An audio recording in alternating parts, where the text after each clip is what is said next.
In the health center tonight, researchers are linking sleep deprivation to dementia. The findings published in Nature Communications this week show people who don't get enough sleep are more likely to develop dementia later in life. And earlier today, I spoke with health and science writer for the New York Times, Pam Bellaluk, with more. Pam, a lot of people are talking about this new study. Sleep is something that is important to all of us, but we're really learning more about its effects on our brain. Can you tell me more about this study?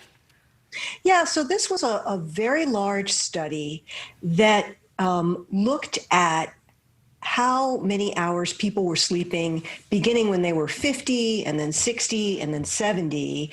And what they found is that people who got too little sleep, which they defined as 6 hours or less per night, seemed to have an increased risk of developing dementia in their late 70s. These studies have been very hard to do in the past because when they actually have dementia, that messes with their sleep cycle.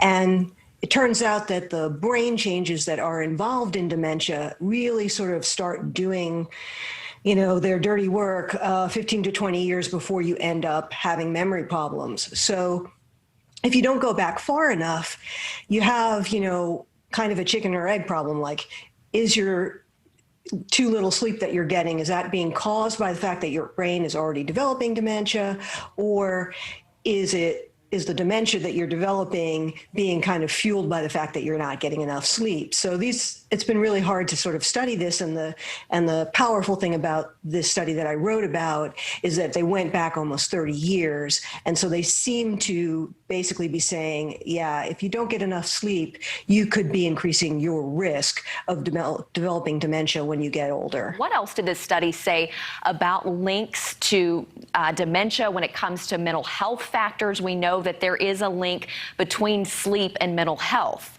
Sleep is influenced by lots of different things, and what you eat and how much exercise you get and whether you smoke and how much alcohol you drink and all those sorts of things, and also whether you have any other kind of underlying health conditions like cardiovascular disease and that kind of thing. So what these researchers did is they were able to look at all of those different characteristics in these people. These were very detailed electronic health records that had been collected over decades, and they basically did what researchers call, they basically adjusted for those factors. They kind of took them out of the equation.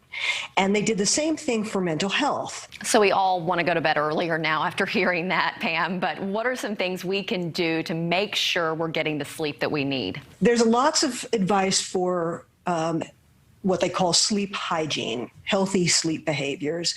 And I think a lot of us have heard these things, get exercise, have a consistent, sleep time and wake time. Take the phone and the computer out of your bedroom. This is not something I am able to do consistently. Don't drink caffeine too late in the day. Don't drink alcohol too late in the day. These are, lots of things that added together can help.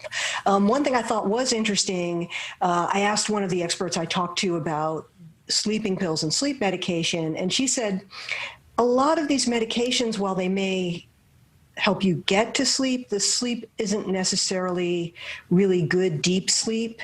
And so it may really not be doing the job that we want it to do in terms of giving your brain the conditions to, have really good, healthy sleep that might prevent this increased risk. Well, sleep is such a topic that is important to all of us for a variety of reasons. But thank you again, Pam, for your insight on how it impacts our brain. We appreciate it. I'm happy to join you. Thank you for inviting me. Do so much wrong. After listening to that interview, it's a bad habit. Some of these are habits. I gotta shape But you up. can change. You can change. The good news.